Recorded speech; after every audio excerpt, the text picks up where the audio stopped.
A very good evening, ladies and gentlemen. Welcome to another live session of Getty Talk. My name is Shilpi.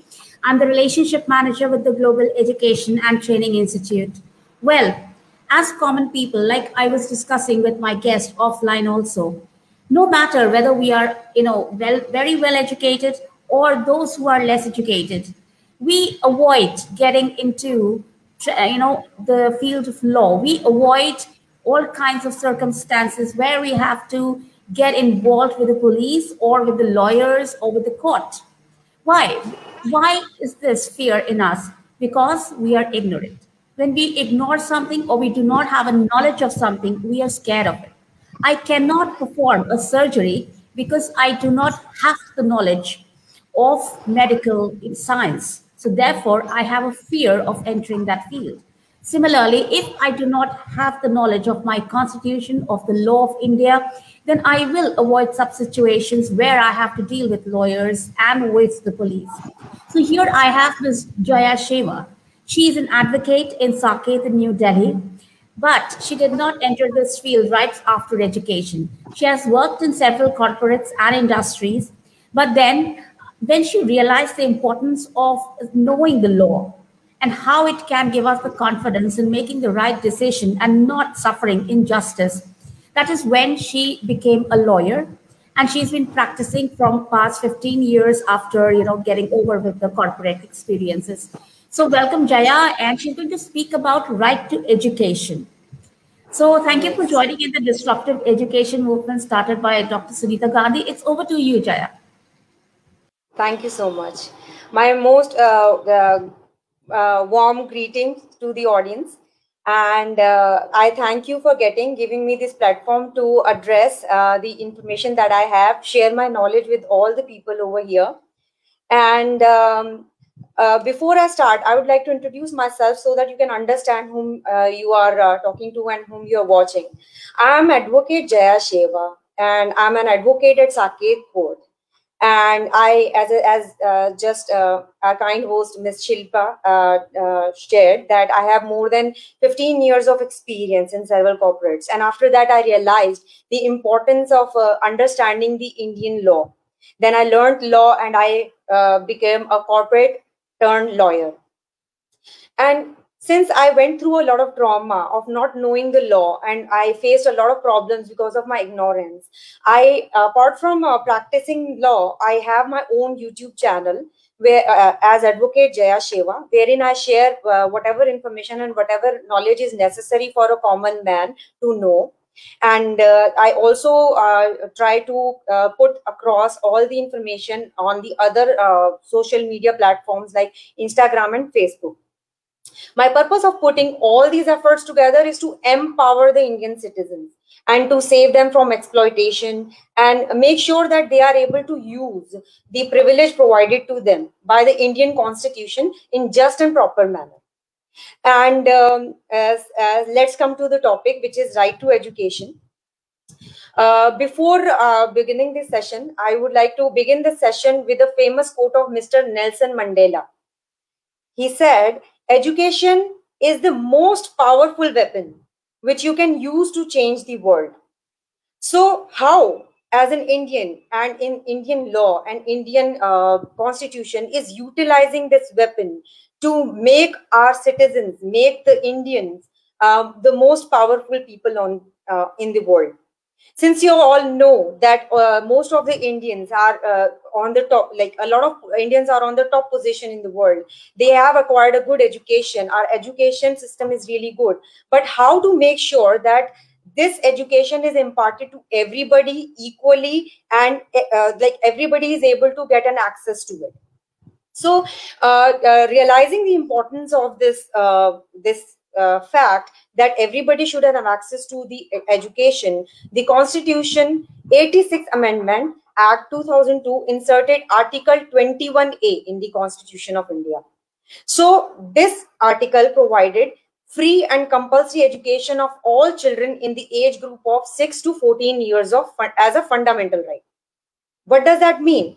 Free education means child does not require to pay any fee for his or her education.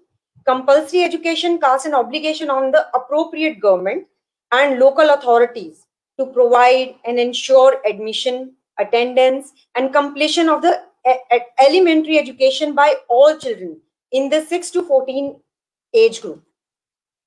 So apart from the clause free and compulsory education, there are other specifications and other duties and responsibilities of the authorities, parents, and teachers that have been specified in this act. For an example, pupil-teacher ratios, that means a teacher can handle a number of people in a class, the buildings and infrastructure of the schools and the institutions that are to be provided, school working days, teacher working hours, and the kind of responsibilities that the non-teaching staff can handle, and the non-teaching responsibilities of the teachers that they have to handle. So they have divided this act into different sections just to make sure that every child gives an equal opportunity of education, and in case if their parents are not able to afford their education, at least they are able to go through the elementary education between the age of 6 to 14 years. So it's a commendable effort. Apart from that, because a lot of schools were charging a lot of fees, and the institution did not have any cap on the fees they were charging. It was an exorbitant amount. So they made the provisions of no capitation fee and screening procedure for the admission, so that the parents and students or children are not in pressure of getting an admission in the school, and unnecessary hassle can be avoided. Okay, so the admission should not be denied, and there is a proper percentage of the economically weaker section that has to be occupied in even the private schools. Inspections were also arranged for, so that just to make sure even in the government school the proper environment and sanitation and facilities are provided to the children. Apart from that, there was an amendment in right of children to free and compulsory education in 2019. So this amendment was just to abolish the no detention policy in the schools. As one of the provision of this right to children, right to free and compulsory education, there was a provision of no detention policy, in which the children shall not be detained in the same class, in case if they are not able to clear the examination. In that way, the child was the one who was supposed to be to suffer. For an instance, he is not able to complete or get the proper education and training of a particular class. He was moved on to the other class, to the higher level of the competition. So it was very unjust for the child to go through this kind of threat. So this provision was made in 2019, wherein they suggested to abolish this no detention policy, wherein the previous act specified that no student can be detained up to class 8. So what they suggested is that they will give him or her additional opportunity to take a re-examination within 2 months. So such children will be provided with 2-month remedial teaching to perform better in the re-examinations. And if the students still do not pass the exam, the state government may decide to detain them. So the decision was to be stood by the state governments, whether they would like to stick with the no detention policy or not.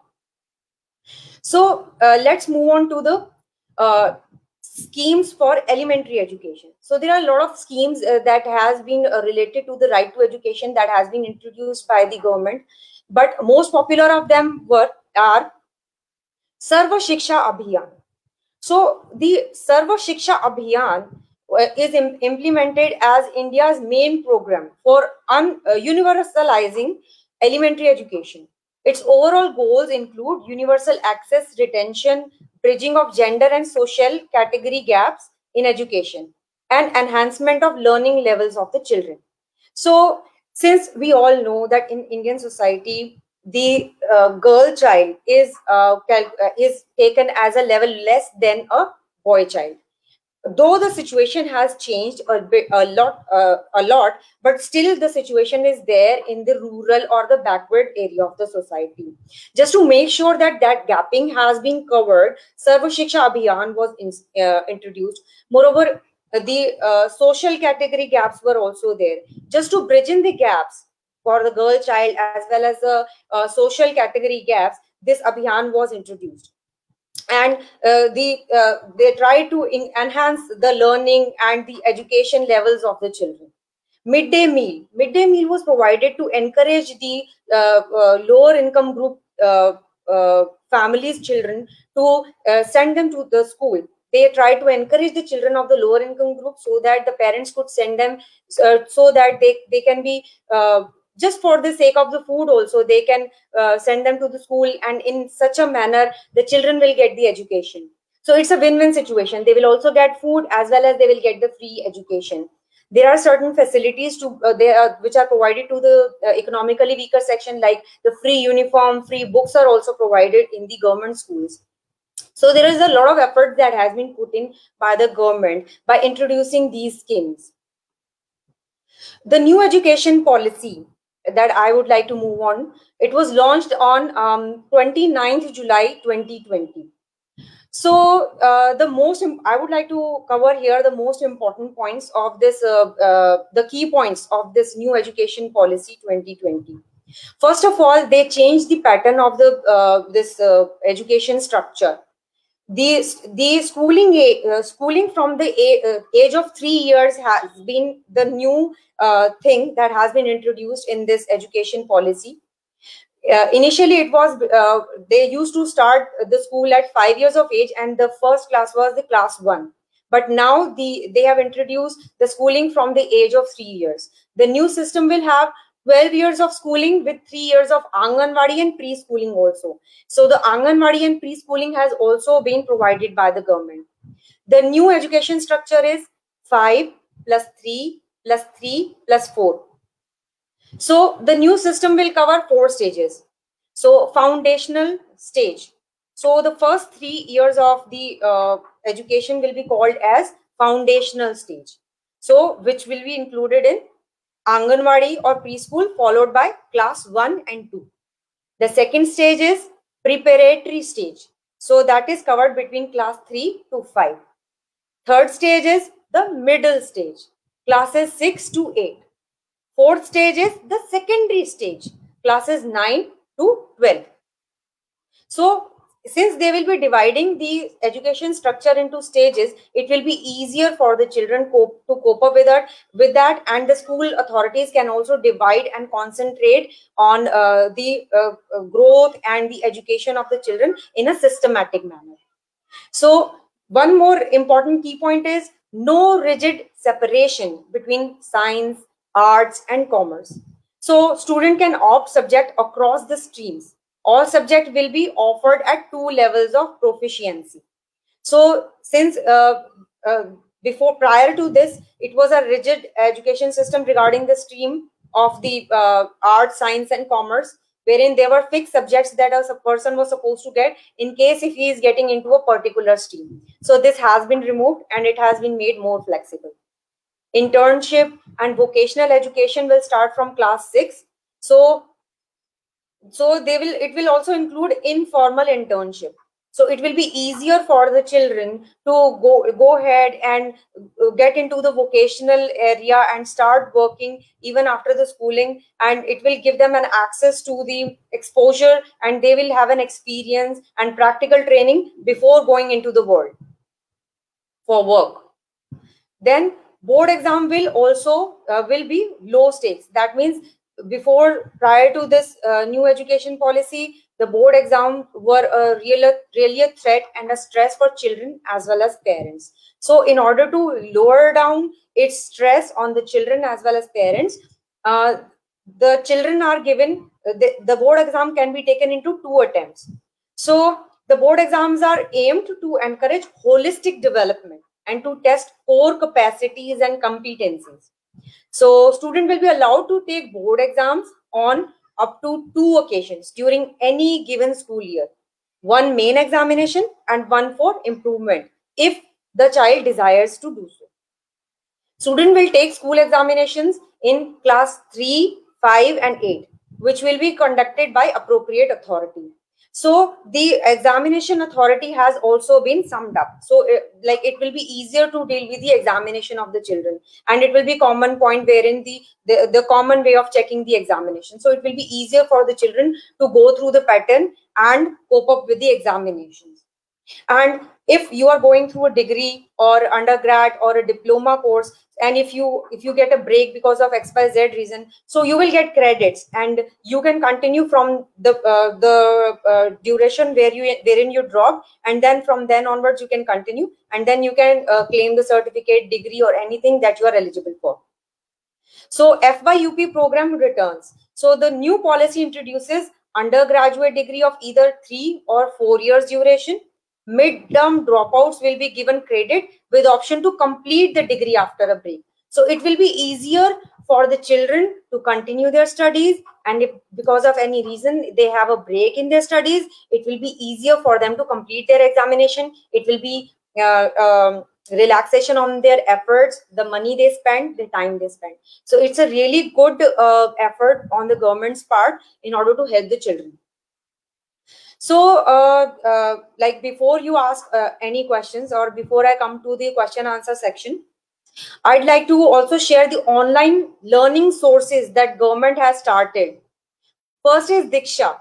So this is an online platform for school education. It has over 80,000 e-content items in multiple Indian languages.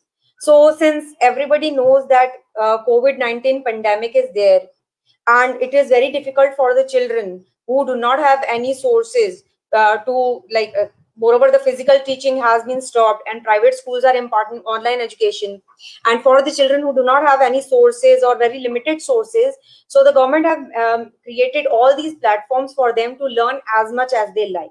So they have opened multiple options. As I just mentioned about Diksha, it has over 80,000 e-content items in multiple Indian languages. So in case if you're not comfortable in a particular language, your scope is not limited to that. You can go through the content in the language that you are comfortable in. And it is catering to grades 1 to 12. And they also have an application. So this application can be accessed and searched for on Google or online. Next is ePathshala. So this is a web portal and mobile app. And this is designed and deployed by National Council for Educational Research and Training, NCERT. It has 1,886 audios, 2,000 videos, 696 ebooks, EPUBs, and 504 flipbooks for classes 1st to 12th in different languages. And the website is also available on the Google. You can go just check for ePathshala and you'd come to know about the link of that. Next comes National Repository of Open Educational Resources.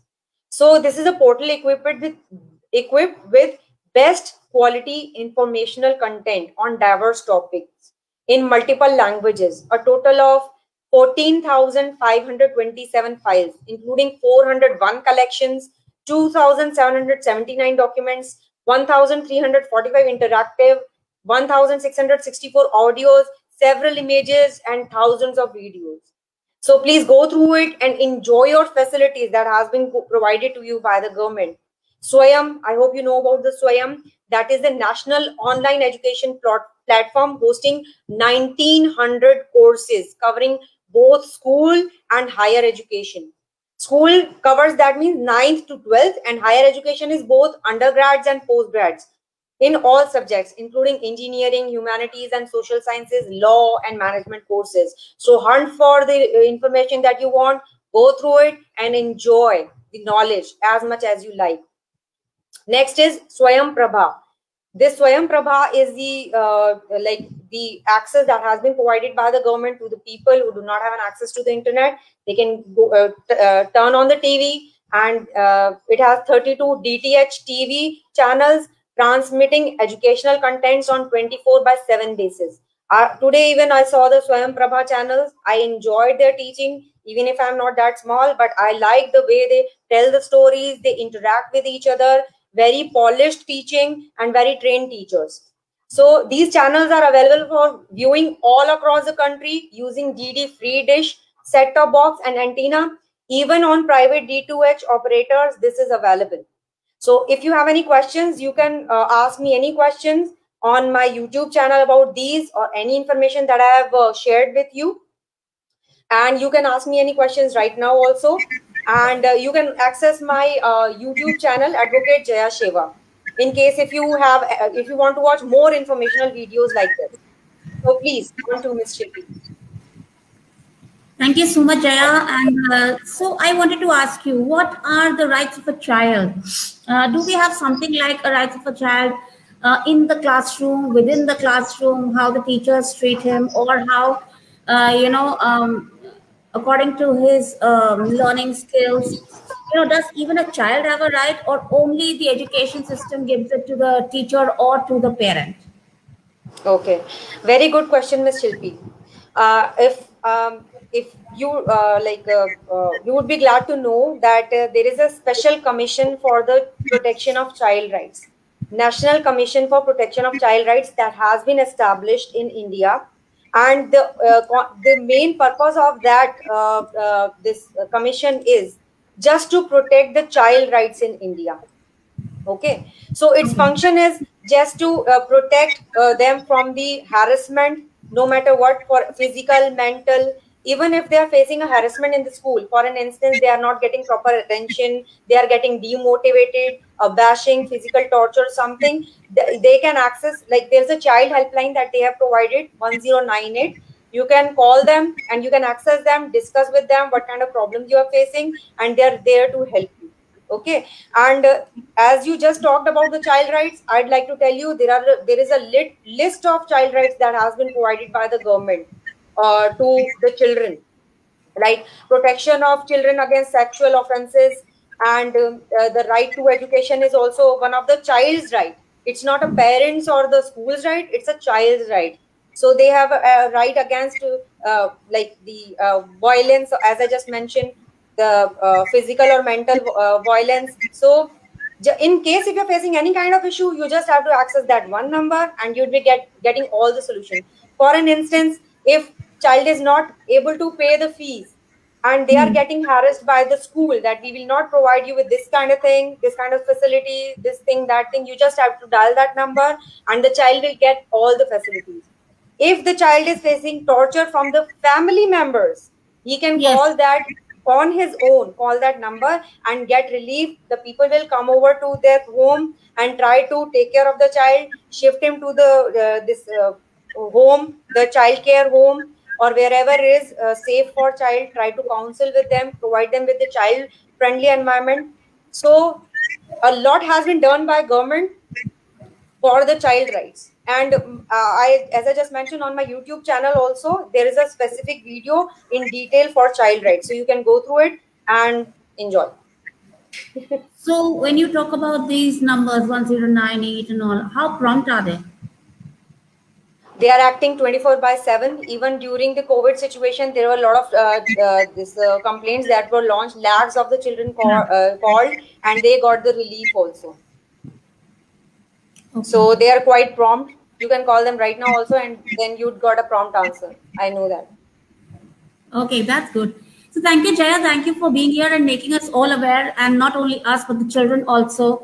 Because sometimes they feel lost, they do not know whom to approach, what to say. Because it's not that adults are, ignorant towards them. It's just that in India, as we have it, we feel it's not a child's business. We know what's best for him. So thank you once again, and definitely our audience will connect to you on your social media. Have a lovely You're evening. most welcome. Thank you so much for your time. All the best. Take care. Stay healthy. Stay safe. Sure. Same to you. Bye. Thank you. Bye.